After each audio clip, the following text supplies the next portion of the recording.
Agenda ini adalah satu agenda yang kita berikan keutamaan yang paling tinggi sekali. Sasaran kita dari segi connectivity harus mencapai 100%. The remaining 2%, di bawah jendela kita akan capai 96.9% coverage.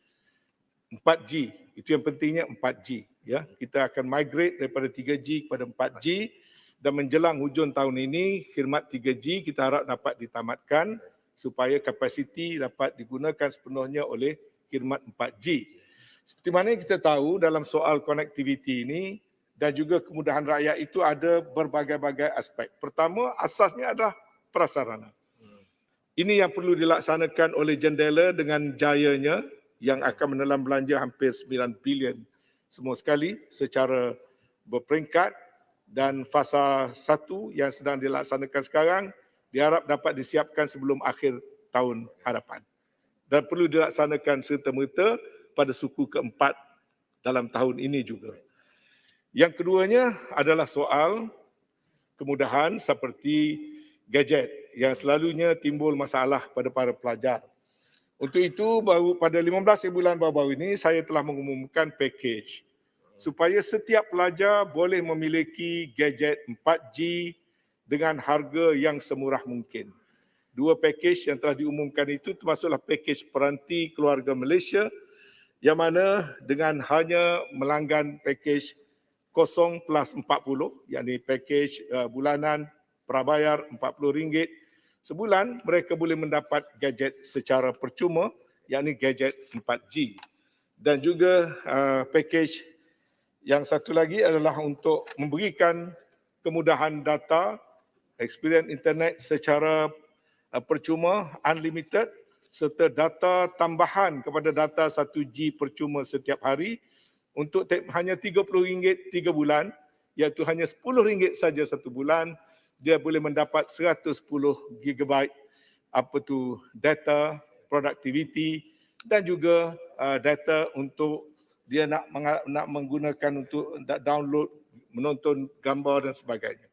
Jadi saya melihat ini sebagai satu program yang menyeluruh, sementara prasarana ada satu perkara yang penting. Saya beri jaminan pada Dewan Yang Mulia ini, pelaksanaannya akan dilaksanakan dengan segera dan saya akan membekalkan kepada ahli-ahli yang berhormat semua program jendela yang terkini di kawasan masing-masing supaya yang berhormat boleh menyemak kalau terdapat juga lagi Kota Semerahan kawasan-kawasan. Libarannya sekejap boleh sekolah. Kota Semerahan boleh, mohon. Terima kasih Datuk Menteri. Libaran dapat 8 menara, tetapi kebanyakan kawasan di Libaran ini ialah jauh daripada bandar, masuk ke pelosok-pelosok kampung yang tidak mendapat manfaat. Jadi masalahnya ialah anak-anak yang sekolah memang payahlah untuk mendapat kemudahan yang dibagi. Tetapi apa yang saya minta supaya kerajaan dapat menambah lagi untuk kemudahan di Libaran. Terima kasih. Terima kasih. Satu lagi Menteri. Kota Semerahan. Kota Semerahan. Ringkas. Terima kasih Yang Berhormat Menteri tentang penjelasan tadi. Kota Semerahan pun ingin merakamkan penghargaan. Namun begitu dalam kes perkara telekomunikasi, bukan saja prasarana yang perlu ditekankan. Pengalaman kita di luar bandar ni, prasarana kalau dibuat juga, satu lagi isu yang perlu kita lihat ialah service provider. Service provider. Jadi maksudnya saya mencadangkan agar pihak kementerian bekerjasama rapat dengan service provider, contohnya TM, lepas tu Maxi, Celcom dan sebagainya. Sebab berdasarkan pengalaman kita di luar bandar ni, service provider ni ada enggan sedikit untuk orang kata memberi perkhidmatan walaupun menara-menara ni telah siap dibina sepenuhnya. Terima kasih Kota Semerahan. Mohon penjelasan Menteri. Terima kasih Muhammad, saya faham dan kita perlu menguruskan keseluruhan ekosistem yang berkaitan dengan soal kemudahan jalur lebar ini. Dan untuk makluman Tuan Yang Dipertua, saya telah membuat engagement secara berasingan dengan setiap service provider. Saya jumpa satu persatu dan kita berunding dengan mereka dan kita membawa permasalahan itu dalam suasana berunding kerana kita faham bagi khidmat di luar bandar, kita memerlukan komitmen daripada syarikat-syarikat telcos yang berkenaan. Dan setakat ini saya ucapkan terima kasih kepada mereka kerana mereka menunjukkan kerjasama yang sangat positif. Tuan Yang Dipertua, saya tidak nak mengambil masa yang Soalan tambahan, panjang. Pak Habib. Boleh tanya sedikit lagi soal connectivity ini. Terima Ya. kasih Yang Berhormat.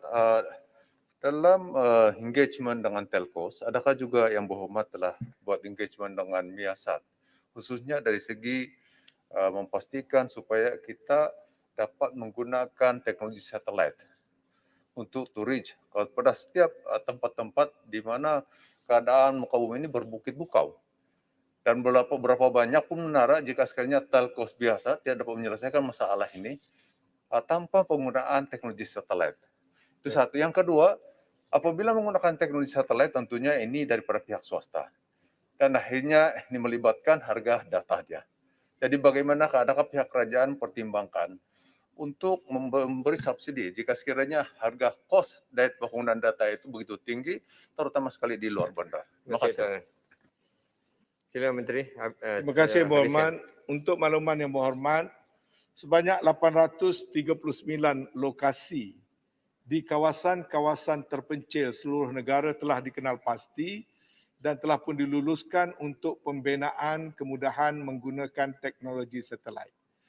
Macam saya katakan tadi, oleh kerana kita menganggapkan ini sebagai hak asasi manusia, hak asasi rakyat, maka walaupun terpencil dan kosnya agak tinggi, kerajaan telah membuat komitmen untuk meneruskan program ini. Sebagai contoh misalnya di Parlimen Cameron Highlands saja, 54 lokasi yang kita telah laksanakan dan kita laksanakan juga di kampung-kampung orang asli di pendalaman. Jadi saya bersedia untuk berbincang dengan mana-mana ahli-ahli yang berhormat yang mempunyai kawasan-kawasan terpencil yang sedemikian yang mungkin merupakan lompong-lompong ataupun kawasan yang masih tertinggal daripada rancangan yang telah kita buat, sama ada oleh jendela ataupun ada satu lagi program di bawah kementerian yang kita panggil POP, Point of Presence, yang sedang kita laksanakan dengan satu peruntukan pembiayaan langsung oleh kerajaan bagi memasang fiber optics bagi memberikan bekalan jalur lebar yang lebih stabil. Jadi kita ada dua program, satunya jendela yang menumpu kepada pembinaan tower dan juga equipment. Kita juga ada pembinaan gentian optics bagi lebih banyak premises dapat dihubungkan dengan optic fibers. Jadi oleh kerana program ini menyentuh hampir ke semua kawasan-kawasan parlimen, jadi saya memohon kerjasama pada ahli-ahli yang berhormat untuk membuat engagement dengan kementerian supaya kita boleh merancang bersama kalau masih ada kawasan-kawasan lompong, terutamanya di mana ada pendapatan ataupun ada penduduk. Supaya konsep connectivity ini sebagai satu human right dapat dilaksanakan secara menyeluruh. Terima kasih. Yang Berhormat, di Tuaran ada yang dijanjikan dahulu dari segi jendela ini dan juga untuk fiber optik, tetapi kita menunggu pelaksanaan, terutama sekali dalam satu tempat yang sudah pun diluluskan. Terima kasih insyaAllah Yang Berhormat. 29 adalah menara dan bagi tempat-tempat terpencil kita perlu bincang untuk membolehkan kita membuat rancangan untuk menggunakan jalur lebar satelit. Saya akan lihat pada perkara ini. Terima kasih Tuan Dipertua. Assalamualaikum warahmatullahi wabarakatuh. Menteri, Terima Tuan kasih. Speaker, Saya dah bagi minta tambahan maaf. 10 minit dah. Kepada saya Menteri. langsung, perbahasan saya langsung tidak disentuh oleh Menteri berkenaan dengan 5G yang saya sebutkan sebanyak 5 perkara. Jadi saya mohon juga penjelasan dan jawapan bertulis dari pihak-pihak Menteri. Boleh? Sebenarnya saya ada masuk dalam teks ucapan saya, tapi oleh kerana menghormati masa, saya akan berikan jawapan betul. Bukan saja pada Yang Berhormat, sebenarnya ramai lagi yang tak dapat saya ulaskan satu persatu. Saya akan tetap beri makluman secara bertulis. Terima kasih. Minta kalau boleh esok. Boleh, insyaAllah. Betul, biasa 5 hari bertulis. Baik, terima kasih.